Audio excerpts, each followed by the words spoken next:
Hello मेरे प्यारे बच्चों, स्वागत है आप सभी का आपके अपने प्यारे से यूट्यूब चैनल इंस्पायर स्टडी पर। सो माय डियर स्टूडेंट, कैसे हो और आपकी जो तैयारी है वो कैसे चल रही है। उम्मीद है आपकी जो स्वस्थ है, आपके मस्त हैं, हर एक चीज़ तो अच्छी बात है। परिवार भी स्वस्थ है, आप भी मस्त हैं, कोई दिक्कत नहीं है और आपकी जो तैयारी है वो भी आप उम्मीद है अच्छे से कर रहे होंगे। तो चलिए माय डियर स्टूडेंट, जैसे कि आपने थंबनेल में देख चुके हैं, आज हम इस वीडियो में 10 क्वेश्चन वो करने वाले हैं जो आपको हर सेट में देखने को मिलेंगे। जी हाँ, मैंने भी अनसोल्व से ही ये क्वेश्चन लिए हैं जो दो दो नंबर के आपको बहुत सारे।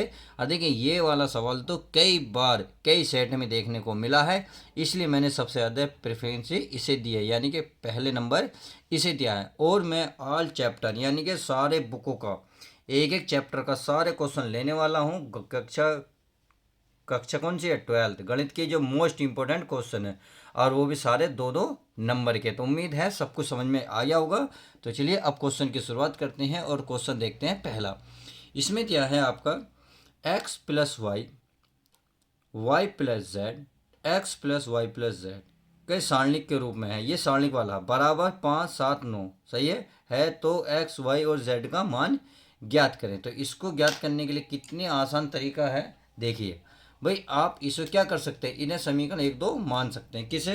ये आपका जो एक्स प्लस वाई जेड है और वाई प्लस जेड है, x plus y plus z है।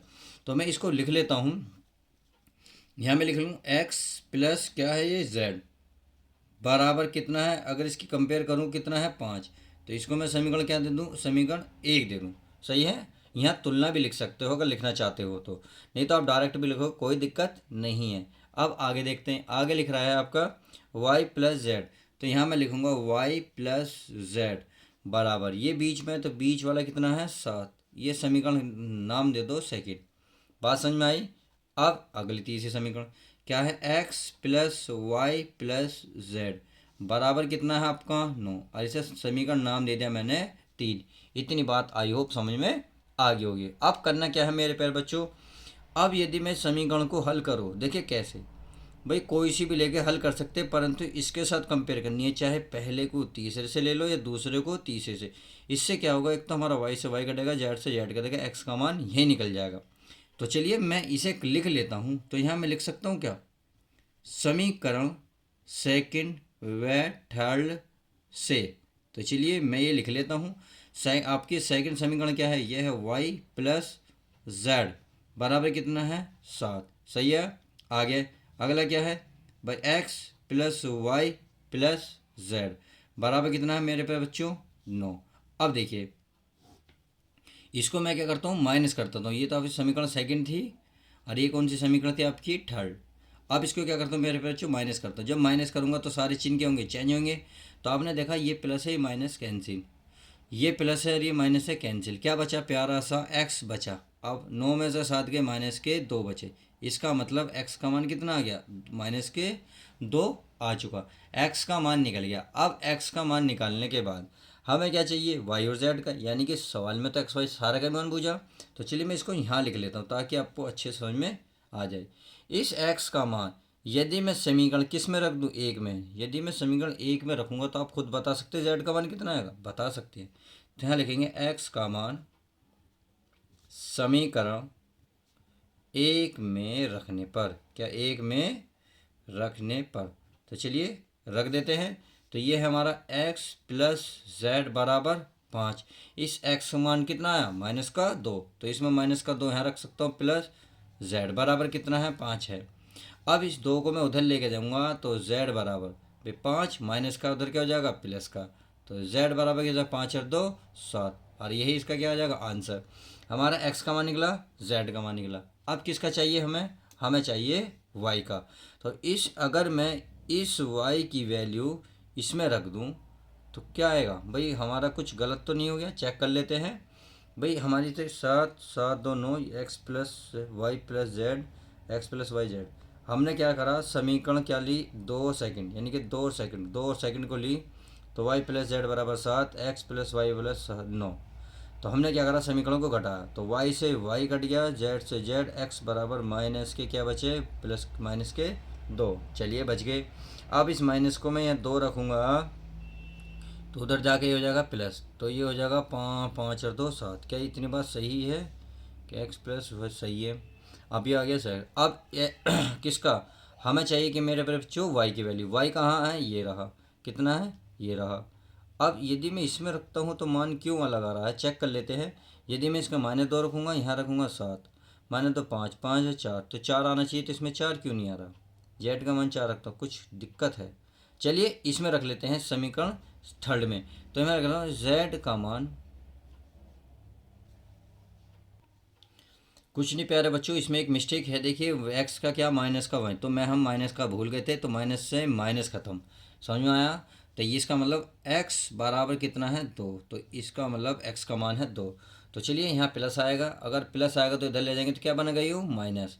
तो 5 में से 2 गए, कितने बचेंगे मेरे पर बच्चों, 3, कितने बचेंगे, 3। तो हमें z का मान मिल गया, तो अब z का मान समीकरण पता है किस में रखना चाहोगे, सेकंड में रख लेते हैं, सेकंड में। चलिए सेकंड में रख लेते हैं, तो ये हमारा y कितना है, y प्लस क्या है, z प्लस z बराबर कितना दे रखा है बच्चों, 7। तो y प्लस z का मान बताइए कितना है, प्लस के है 3 बराबर 7। अब 3 को उधर ले जाएंगे तो क्या बनेगा, माइनस का प्लस का, जी ये बनेगा माइनस का। अब जब माइनस का बचेगा तो y बराबर 4 में से 3 गए, नहीं सॉरी 7 में से 3 गए, कितने बचे, 4, और यही इसका आपका आंसर आ जाएगा। तो I hope question X, Y और जेड की तीनों की वैल्यू निकल गई है। तो उम्मीद है क्वेश्चन समझ में आ गया होगा। अब देखते हैं नेक्स्ट क्वेश्चन हमारा क्या कहता है।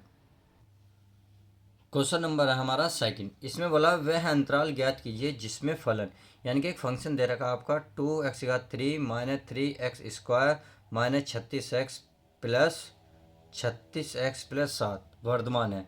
तो यानी कि हमें अंतराल ज्ञात करना है। तो ये फंक्शन दे रखा, तो इस फंक्शन को कुछ मान लेते हैं। क्या मान लेता हूँ, मान लेता हूँ एफ एक्स। क्या मान लें प्यारे बच्चों, एफ एक्स। तो कितना है, ये है 2x3 - 3x2 -36x प्लस का 7। इतनी बात समझ में आ गई। अब इसका जो है एक्स के सापेक्ष अवकलन कर लेते हैं। तो यहाँ हम लिख लेता हूँ एक्स के सापेक्ष अवकलन करने पर, अवकलन करने पर, तो चलिए अवकलन कर लेते हैं। जब x के सापेक्ष अवकलन करेंगे तो इसे मानेंगे एफ डैश, क्या मानेंगे, एफ डैश एक्स। ये जब अवकलन करोगे तो मेरे प्यारे बच्चों 3 नीचे आ जाएगा, 3 में 2 की गुणा हो जाएगी, 3 दूनी कितना हो जाएगा, 6, और उसमें से घात हो जाएगी 1 कम। बात समझ में आ गई, ऐसे ही होगा। 2 नीचे आएगा, 2 की गुणा 3 में होगी तो 2 हो जाएगा 6, कितना हो जाएगा 6x, और x पे घात 1 कम हो जाएगी, यानी कि 1 ही बचेगी। माइनस ये कितना बचेगा 36, क्योंकि x का हो जाएगा 1 और ये 7 का हो जाएगा 0। तो हमें मिल गया, ये बन गया 6x² - 36x - 6x - 36। सही है। अब इसमें आप देख रहे होंगे 6 कॉमन है, 6 कॉमन का मतलब 6 सब में है। तो मैं लिख लूँ, तो यहाँ x² बचा, यहाँ बचा x, और ये बचा 6 6 36। इतनी बात समझ में आ गई होगी। अब क्या हो रहा है, देखिए फैक्टर हो रहे हैं। कैसे भाई, 3 दूनी कितने होते हैं, 6, 3 में से 2 जाएंगे 1, यानी कि हमें द्विघात समीकरण नजर आ रही है। तो चलिए फैक्टर कर लेते हैं भाई। x² माइनस, इसे लिख सकता हूँ मैं 3 - 2, और माइनस का कितना, ये x आई -6। इतनी बात समझ में आ गई। तो 6 ये हो गया x², ये हो गया हमारा 3x, क्योंकि x की 3 में करेंगे 3x, माइनस माइनस क्या होंगे मेरे पे बच्चों, प्लस, तो ये हो जाएगा हमारा 2x और माइनस का 6। इतनी बात समझ में आ गई होगी। अब करना क्या है, करना कुछ नहीं है, इसमें एल्सियम, इसमें कॉमन देखना क्या नज़र आ रहा होगा। तो इसमें आपको नज़र आ रहा होगा x, जब x कॉमन आ रहा तो x -3 नज़र आ गया। इसमें प्लस का 2 कॉमन, तो x -2 3 6। सही है। अब क्या करना है, अब 6, इसमें क्या क्या कॉमन है, देखिए जो सेम है उसे पहले लिख लें, x -3, और एक है इसके बाद x और प्लस का 2 बचा, x + 2। तो ये हमारा हो गया फैक्टर। अब करना क्या है, करना कुछ नहीं है, बिंदु निकल गए। तो बिंदु को देखिए, मैं इसको यहाँ रख ले हूँ ताकि आपको थोड़ा सा इसमें सामने दिखता रहे। तो हमें क्या चाहिए, क्रांतिक बिंदु निकाल लेते हैं। तो हाँ, यहाँ मैं लिख लेता हूँ क्रांतिक बिंदु से। तो यहाँ लिख लेता हूँ क्या, क्रांतिक बिंदु, क्रांतिक, क्रांतिक बिंदु, क्रांतिक बिंदु से। तो क्रांतिक बिंदु निकालने के लिए हमें क्या चाहिए, जो एफ डैश होता है उसको शून्य के बराबर रखते हैं। सही है।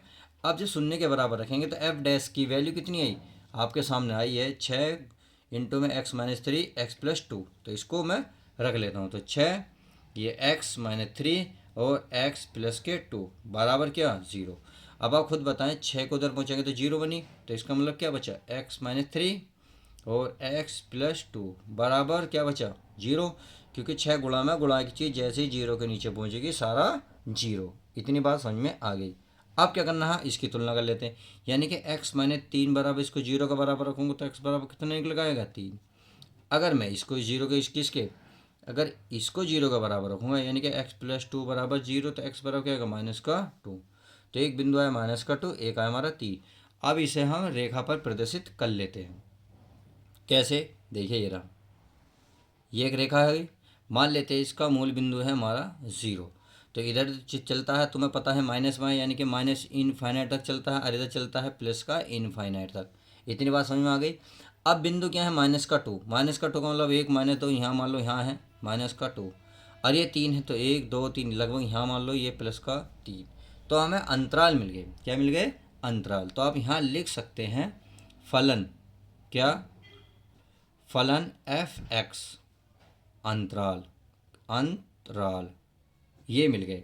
क्या है, देखिए एक तो है माइनस अनंत से लेकर -2 तक, यानी कि इनफाइनाइट से लेकर -2 तक, तथा या तथा कर सकते हो या वह लिख सकते हो। एक है हमारे क्या 3 से लेकर इनफाइनाइट तक, 3 से लेकर इनफाइनाइट तक। और क्वेश्चन में इसने यही पूछा है कि हमें अंतराल बताइए। देखिए ग्राफ, वह अंतराल ज्ञात कीजिए, यानी कि अंतराल, तो अंतराल ही तो निकाला हमने। अंतराल है इसमें माइनस इनफाइनाइट से लेकर -2 तक तथा 3 से लेकर इनफाइनाइट तक, ये इसमें अंतराल है। तो आई होप क्वेश्चन आपको अच्छे से समझ में आ गया होगा। तो चलिए मिलते हैं और यूनिक वीडियो के साथ, यानी कि नेक्स्ट क्वेश्चन में देखते हैं क्या देखते हैं आप। चलिए अब देखते हैं नेक्स्ट क्वेश्चन हमारा क्या कहता है। ये बोल रहा है फलन दिया है, log की पावर है cos x का x के सापेक्ष अवकलन कीजिए। इसका मतलब है ये जो वैल्यू दे रखी है इसका x के सापेक्ष हमें क्या करना है प्यारे बच्चों, अवकलन करना है। तो चलिए अवकलन कर लेते हैं। इसको मैं कुछ मान लेता हूँ। क्या मान लेता हूँ, अवकलन करना है तो इसमें y मान लेते हैं। क्या, y बराबर हो गया हमारा log x, और की पावर हो गई cos x। अब ऐसी कंडीशन में देखिए डायरेक्ट तो अवकलन होगा नहीं, इसमें कुछ मानना पड़ेगा। तो क्या कर लेते हैं, लोग मान लेते हैं दोनों ओर। तो यहाँ लिखेंगे दोनों ओर, दोनों ओर लोग लेने पर, लोग लेने पर। तो चलिए जब आप लोग लेंगे तो क्या बनेगा, ये बनेगा लोग y, और ये बन जाएगा लोग, और ये है हमारा लोग x की पावर क्या है हमारी cos x। अब आप सभी को पता है लोग में जो पावर होती है पहले आ जाती है, तो ये तो ऐसे रहेगा, यानी कि log y बराबर ये cos जो है पहले आ जाएगा cos x, और ये बनेगा log, और ये है हमारा log x। क्या है मेरे प्यारे बच्चों, log x। अब ये log है, केवल यहाँ log कुछ वैल्यू नहीं है, तो वैल्यू थी पूरी वाली है, तो इसका मतलब ये पूरा एक और एक ही दूसरा, यानी कि फर्स्ट और सेकंड मान लो। बस आपको ये सवाल हल अब आसानी से होने लग जाएगा। देखिए कैसे, अब फर्स्ट सेकंड से क्या करेंगे, अवकलन। तो यहाँ लिखेंगे दोनों ओर x के सापेक्ष, या लिख सकते हैं x के सापेक्ष, x के सापेक्ष अवकलन करने पर, अवकलन। तो चलिए अवकलन करने पर हम अवकलन कर लेते हैं। अवकलन करने पर करना क्या है, log y का क्या होता है अवकलन, 1/y होता है, क्योंकि log x का 1/x होता है, अगर y है तो y। अब y का हो जाएगा तो ये हो जाएगा dy/dx बराबर फर्स्ट ऐसी, क्योंकि फर्स्ट सेकंड में क्या रूल लगता है, पहला ऐसी रहता है, यानी कि कोस जो है इसमें ऐसी रहेगा। सेकंड का अवकलन, सेकंड का जब अवकलन होगा तो ये जो है सारा, यानी कि log x का हो जाएगा 1/x, तो 1/x की जगह है log x, तो क्या है मेरे बच्चों log x। अब केवल ये log x है, अब इसका होगा जिसे माना log x का, log x का होता है 1/x है तो x सही है। अब फिर लगाते हैं प्लस, फिर करते हैं हम सेकंड को ऐसे ही रखते हैं, यानी कि log, और ये log x सही है। अब गुणा में क्या करना है, फर्स्ट का अवकलन, फर्स्ट का कोस क्या होता है, माइनस का साइन x होता है, माइनस का साइन x। अब कुछ भी नहीं करना। अब देखिए इसे मैं ऐसे लिख लेता हूँ dy/dx, और ये 1/y को मैं इधर ले आऊँ, क्योंकि भाग में भाग की चीज़ गुणा में आ जाएगी। अब ये बचा, देखिए ऊपर बचाऊंगा मैं कोस, तो ऊपर बचा कोस x सही है, नीचे बचा x log x प्लस, अब प्लस माइनस क्या होगा माइनस, तो इसे मिटा देते हैं, तो माइनस हो गया, पहले साइन लिख लो साइन x, और गुणा में क्या है log x। इतनी बात समझ में आ गई, बटे में तो कुछ है नहीं, नहीं है। अब आपको सभी को पता y की वैल्यू क्या है, तो वाई की वैल्यू तो ये रही, तो इस वाई का मान मैं रख सकता हूँ नहीं रख सकता, यहाँ बिल्कुल रख सकता हूँ। तो इसका मतलब ये हो गया डी वाई बटे डी एक्स बराबर वाई की वैल्यू थी हमारी लोग एक्स की पावर क्या थी कोस एक्स, और ये हमारा है क्या है हमारा प्यारे बच्चों, ये हमारा कोस एक्स बटे में है लोग एक्स, और गुणा में क्या है एक्स, और ये सॉरी प्लस माइनस है तो माइनस, यानी कि मैं सारा सेम सवाल ऐसे ही उतार रहा हूँ लोग लोग एक्स, और यही इसका आंसर हो जाएगा। तो ये 2 नंबर का सवाल आपको बहुत आसानी से समझ में आ गया होगा। तो आई होप क्वेश्चन समझ में आ गया होगा। तो चलिए अब देखते हैं नेक्स्ट क्वेश्चन हमारा क्या कहता है। अब ये रहा आपका नेक्स्ट क्वेश्चन। नेक्स्ट क्वेश्चन क्या है, देखिए पेपर में कई बार देखा है, कई सेटों में देखा है, और 2-2 नंबर का भरमार है। हर सेट में जब आप अनसोल्ड उठाएंगे तो ये क्वेश्चन बहुत देखने को मिलेगा, इसलिए मैंने मोस्ट इंपॉर्टेंट समझा और वो आपके सामने प्रस्तुत कर दिया। तो इसको सॉल्यूशन करते हैं। इसको पहले क्वेश्चन को पढ़ेंगे, क्वेश्चन को पढ़ के समझेंगे, क्योंकि इसकी लैंग्वेज बहुत थोड़ी सी क्या होती है अटपटी होती है, तो इस पटपटी को चटपटी बनाते हैं। ये कह रहा है यदि किसी आयत की लंबाई 3 सेंटीमीटर प्रति मिनट की दर से घट रही है, यानी कि पर मिनट की दर से इसकी क्या है लंबाई घट रही है, और चौड़ाई 2 सेंटीमीटर पर मिनट की दर से बढ़ रही है, यानी कि यहाँ पर मिनट की दर से बढ़ रही है और यहाँ क्या घट रही है, क्या लंबाई तो घट रही है और जो इसकी चौड़ाई है वो बढ़ रही है। आगे रहा तो x बराबर 10 y बराबर 6 पर आयत के परिमाण में परिवर्तन की दर ज्ञात की, यानी कि कितना पर मिनट कितना परिवर्तन हो रहा है वो हमें बताना है। जहाँ अगर x हो तो वह लंबाई है तथा y कहाँ क्या है आपकी चौड़ाई है। तो आपको क्वेश्चन में आया, यानी कि आयत की लंबाई तो पर मिनट आपको 3 सेंटीमीटर पर मिनट की घट रही है तथा जो चौड़ाई है वो 2 सेंटीमीटर पर मिनट बढ़ रही है। तो x और y की जो वैल्यू दे रही है कि आयत के परिमाण में परिवर्तन की दर ज्ञात कीजिए, जहां x बराबर इतना y बराबर इतना। आई होप ये क्वेश्चन क्लियर। आप देखिए ये जो कह रहा है ना, जहां x बराबर लंबाई, तो यहाँ लिख लेते हैं लंबाई क्या दे रखा है इसने दे रखी है लंबाई, लंबाई दे रखी है x, और कितनी चौड़ाई दे रखी है इसने मेरे प्यारे बच्चों y, यानी कि तो चलिए चौड़ाई लिख लेते हैं, चौड़ाई चौड़ाई बराबर कितना है y। बात समझ में आ गई। अब ये कह रहा है जो लंबाई है 3 सेंटीमीटर पर मिनट के तो घट रही है। देखिए ये घट रही है यानी कि हर मिनट में घट रही है लंबाई को, यानी कि डी एक्स परिवर्तन हो रहा किसके सापेक्ष टाइम के। क्यों, क्योंकि देखो जो यहाँ देखा मिनट, मिनट का मतलब टाइम, तो टी टी लिखेंगे। बात समझ में आ गई क्यों आया भाई, लंबाई है घट रही है यानी कि डी एक्स यानी डिफरेंशियल हो रहा। अब किस मिनट के साथ यानी कि किसके सापेक्ष मिनट के, यानी कि जितनी जैसे मिनट कम होती जा रही है तो लंबाई भी घटती जा रही है, इसलिए टाइम दिया है तो इसलिए डी टी। अब कितनी वैल्यू दी है इसका -3। अब -3 क्यों लगाया मैंने प्यारे बच्चों, इसलिए लगाया पर मिनट। क्यों, क्योंकि ये क्या घट रही है, घटने की मतलब ऋणात्मक की ओर जा रही है, तो इसलिए माइनस लगाएंगे। अब चलते हैं चौड़ाई। चौड़ाई को क्या माना हमने y, यानी कि डी वाई अपॉन किसके सापेक्ष टाइम के, यानी कि डी टी बराबर 2 सेंटीमीटर पर मिनट की दर से बढ़ रही है, बढ़ने का मतलब पॉजिटिव हो रही है यानी कि प्लस का 2 हो रही है सेंटीमीटर पर मिनट। तो आई होप इतनी बात तो आप समझ में आ गई होगी। अब करना क्या है आपको, बूझा क्या है इसमें ये पता होना चाहिए भाई, इसने बूझा है डी सी बटे डी टी बराबर क्वेश्चन मार्क। डी सी क्या है, यानी कि आयत का परिमाप, और टी के यानी कि टाइम के सापेक्ष परिवर्तन की दर बूझिए। आई होप इतनी बात समझ में आ गई होगी। तो चलिए अब आगे चलते हैं। अब चूंकि आप सभी को पता होना चाहिए आयत का परिमाप क्या होता है, क्योंकि ये आयत के परिमाप में तो बूझ रहा, आयत के परिमाप में। तो आयत का परिमाप क्या होता है, परिमाप को दिखाते हैं हम सी से। ये होती है 2 लंबाई, क्या होती है लंबाई प्लस चौड़ाई। सही है, इतनी बात समझ में आ गई। अब देखिए ये डी क्या आएगा सी बटे डी टी बराबर 2, ये है एक्स, यानी कि लंबाई को क्या माना एक्स, ये एक्स प्लस चौड़ाई को क्या माना था वाई, और इनकी वैल्यू आपके सामने है 2। डी एक्स की वैल्यू क्या देखिए डी एक्स बटे डी टी, तो ये रख सकते हो, या सीधा सीधा इसका मान ये भी ये रख सकते हो चाहो तो। देखिए चलिए पहले फॉर्मूला रख लेते हैं complete, D T plus D Y upon D T. अब वैल्यू रख लेता हूँ 2, इसका मान कितना है -3, और इसका मान कितना है +2, बराबर करना कुछ नहीं है दो, 3 में से 2 गए, माइनस का 1, इसमें गुणा करेंगे तो माइनस के 2, यह आएगा डी सी बटे डी टी। इतनी बात समझ में आ गई। अब ये क्या बता रहा है, ये बता रहा है माइनस के उसके जो परिवर्तन है, जो आयत के परिमाण में परिवर्तन है, क्या हो रहा, बढ़ रहा है घट रहा है, क्योंकि यहाँ पूछ सकता था क्या हो रहा, घटा या बढ़ा क्वेश्चन में, परंतु इसमें नहीं पूछा, इसलिए आंसर ये सही है। अगर मेरे प्यारे बच्चों अगर पूछता तो आप बताते कि ये घट रही है, क्योंकि माइनस बता रहा है कि ये घट रही है। तो आई होप क्वेश्चन बिल्कुल समझ में आ गया होगा। अब चलिए नेक्स्ट क्वेश्चन देख लेते हैं। चलिए मेरे प्यारे बच्चों, अब नेक्स्ट क्वेश्चन देख लेते हैं। नेक्स्ट क्वेश्चन बोल रहा है हमारा समाकलन, ये करनी के अंदर है x square plus 2x plus 5 dx का मान ज्ञात करें।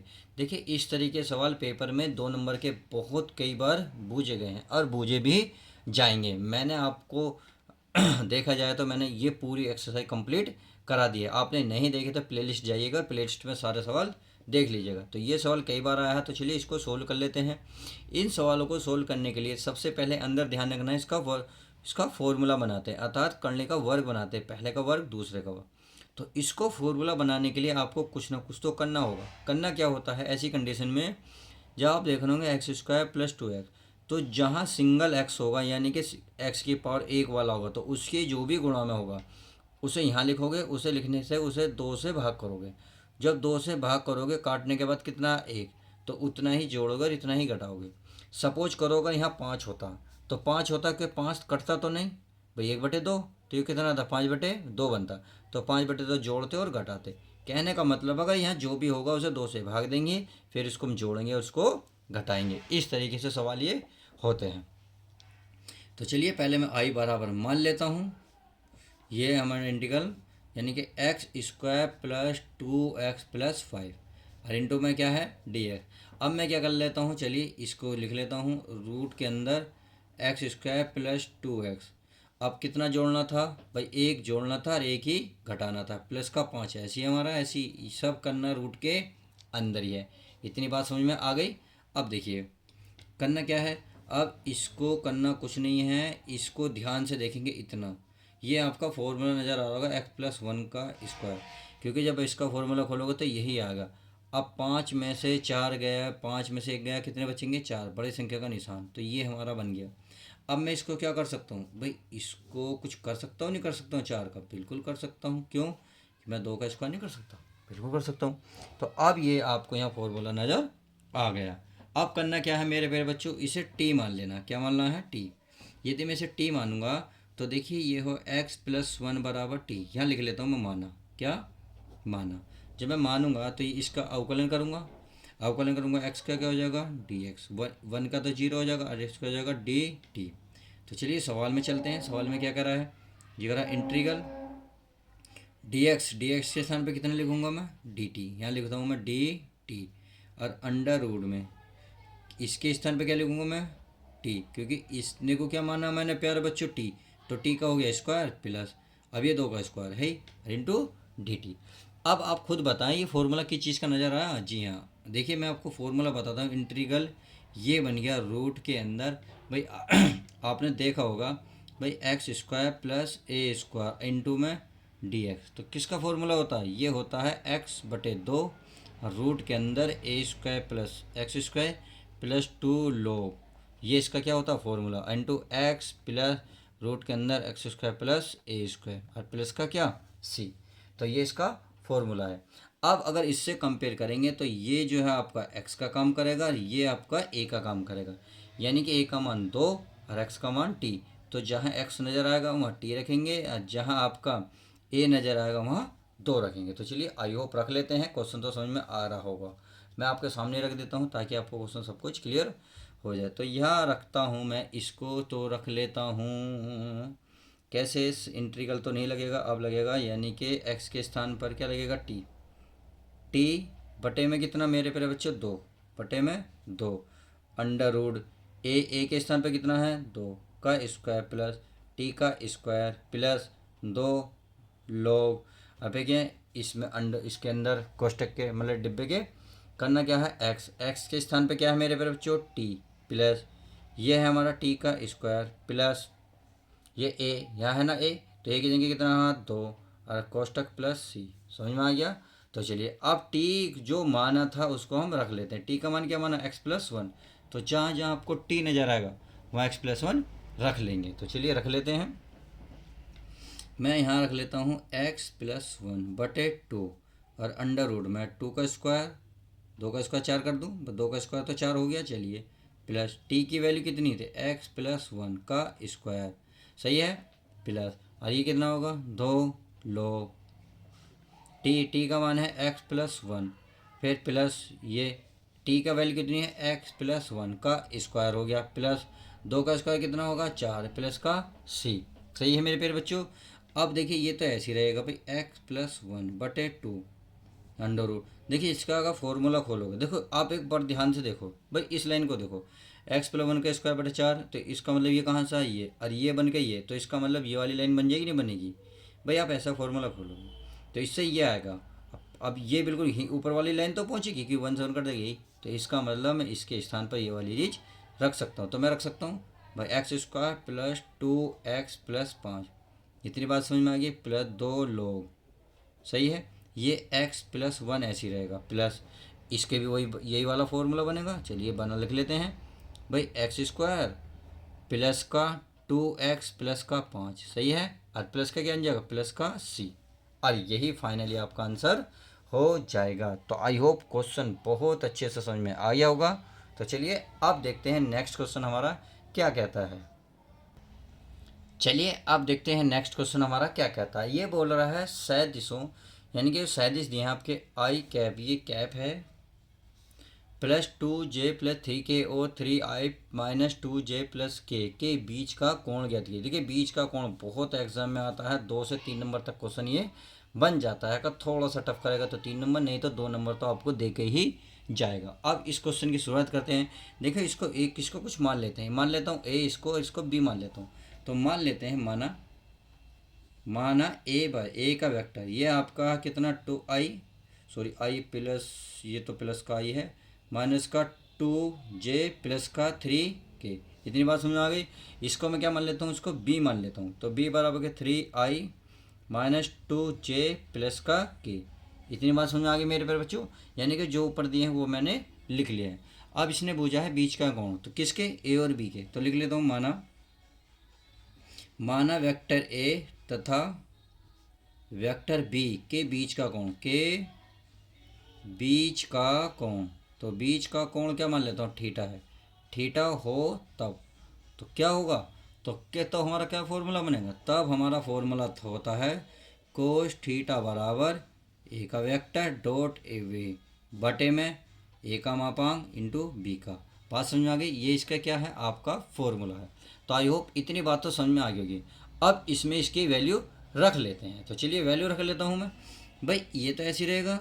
ए का मान कितना है भाई, ए का मान है आपके सामने i-2j प्लस का 3k, सही है। अब कोष्टक में, अब देखो डॉट का मतलब गुणा ही होता है, क्या होता है मेरे बच्चों, गुणा ही होता है, इंटू बी का मान करना 3i-2j प्लस k, सही है।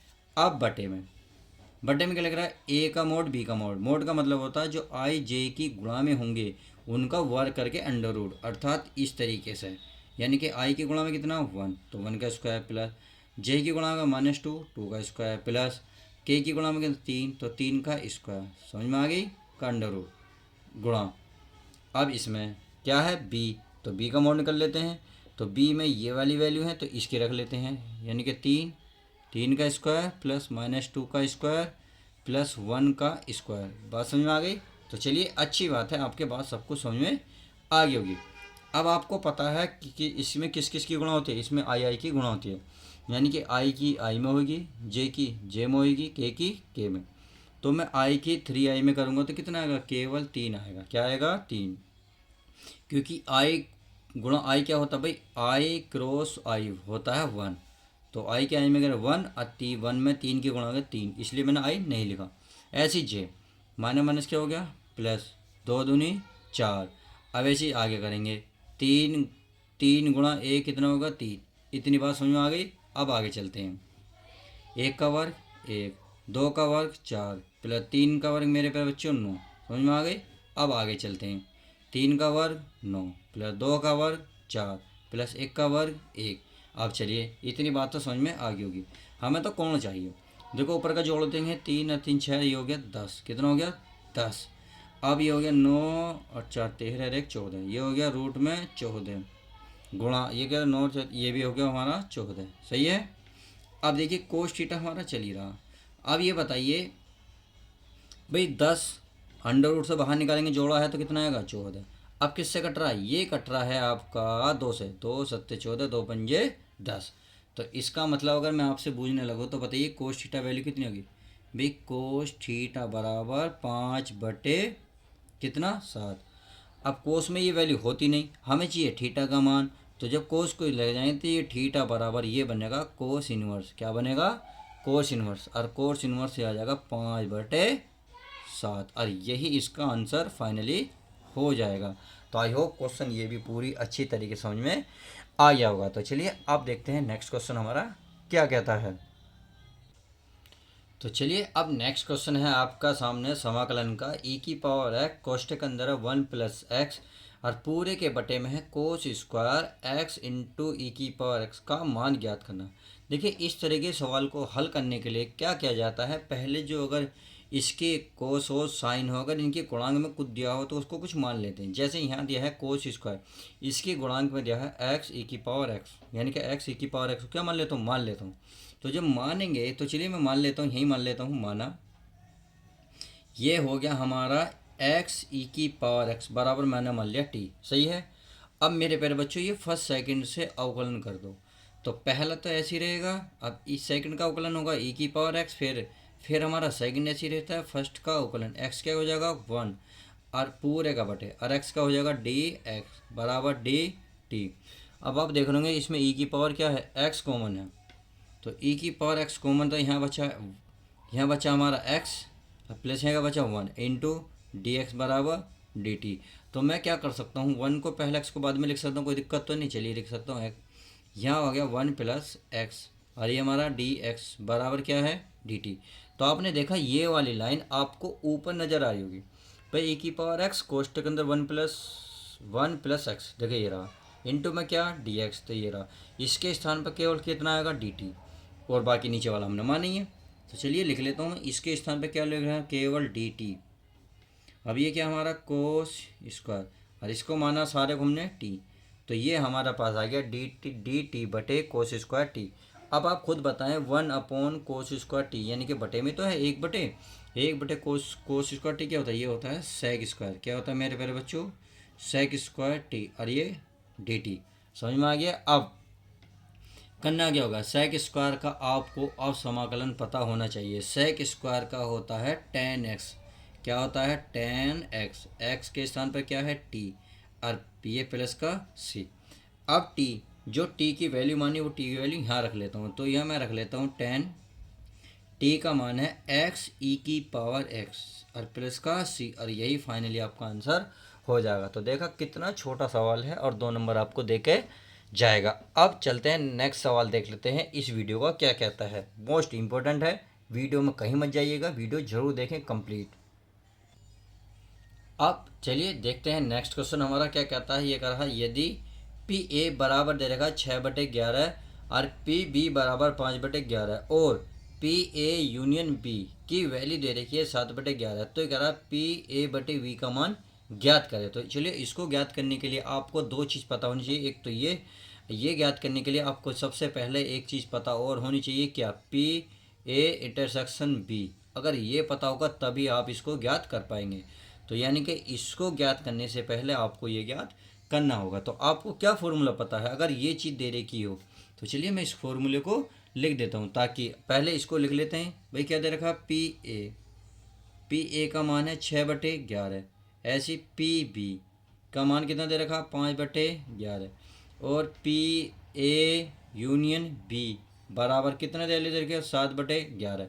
तो ये हमसे बूझ रहा है और क्वेश्चन मार्क लग रहा है, यानी कि ये भी बूझ रहा है और पी ए बटे बी भी बूझ रहा है। तो पहले ये पता करेंगे तब हम ये इस चीज़ को ज्ञात करेंगे। तो चलिए इसका हम फॉर्मूला लिख लेते हैं। ये लिख रहा है पी यूनियन बी, यानी कि पी ए यूनियन बी बराबर पी ए क्या A P A plus P B minus P A intersection B. ये फॉर्मूला इसका होता है। अब इसमें क्या करेंगे, इसमें सारी वैल्यू निकाल लेते हैं, इसको मान प्राप्त हो जाएगा A union B. A union B का मान कितना, 7/11 है, तो मैं 7/11 रख लेता हूँ। ए पी ए का मान क्या, 6/11 प्लस पी बी का मान क्या, 5/11 माइनस का, इसकी वैल्यू हमें नहीं पता तो इसका मान तो हम निकालेंगे ही। तो चलिए अब ये बचा 7/11 बराबर, देखिए नीचे का एल्सियम सेम है, जब नीचे का एल्सियम सेम था, अब मुझे खुद बताएं ऊपर का क्या आएगा। भाई एल्सियम तो सेम आएगा, तो ऊपर आएगा 6 + 5 ये आएगा ना, और माइनस का पी ए इंटरसेक्शन बी। इतनी बात समझ में आ गई। तो देखिए जोड़ के कितना आएगा, 7/11 ये आएगा 11, यानी कि 6 और 5 11, और नीचे का 11 है ही, तो पी ए इंटरसेक्शन है ये, इंटरसेक्शन बी। अब यदि मैं इसको इधर लेकर आऊँ तो ये प्लस का हो जाएगा, और ये जो है प्लस का हो जाएगा, तो इसका मतलब पी ए इंटरसेक्शन बी। 11 से 11 काटेंगे कितना बचेगा, 1। अब इसको इधर ले जाओ तो माइनस का 7/11। अब इसको हल करते हैं।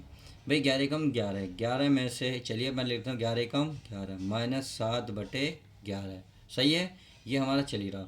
अब आप खुद बताएं कितना बचा, 11 में 7 गए 4, यानी कि 4/11। ये इसका ए यानी कि पी ए इंटरसेक्शन बी की वैल्यू कितने की, 4/11। अब हमें क्या पूछा है वो हम लिख लेते हैं। इसने पूछा है पर पी ए अपॉन बी का मान, तो इसका यह फॉर्मूला होता है, इसका फॉर्मूला आप सभी को पता होना चाहिए, पी ए इंटरसेक्शन बी, सही है। और जो बटे में होता है उसको नीचे लिख लेते हैं, अतः बी है तो पी बी बस। अब इसकी वैल्यू कितनी है, इसकी वैल्यू निकाल के लाए हम 4/11 पूरे का बटे, चलिए ये लिख रहा पी ए अपॉन बी। अब पी बी का मान कितना है, देखिए पी बी का मान ये रहा 5 कितना है मेरे पर बच्चों, 5/11, तो मैं 5/11 लिख लेता हूँ। इससे क्या होगा, 11 से 11 कट जाएगा, तो पी ए अपॉन बी का मान जो ऊपर बचा 4, नीचे कितना बचा 5, और यही इसका मान हो जाएगा। तो कितना आसान सवाल था, बहुत इजी तरीके से था।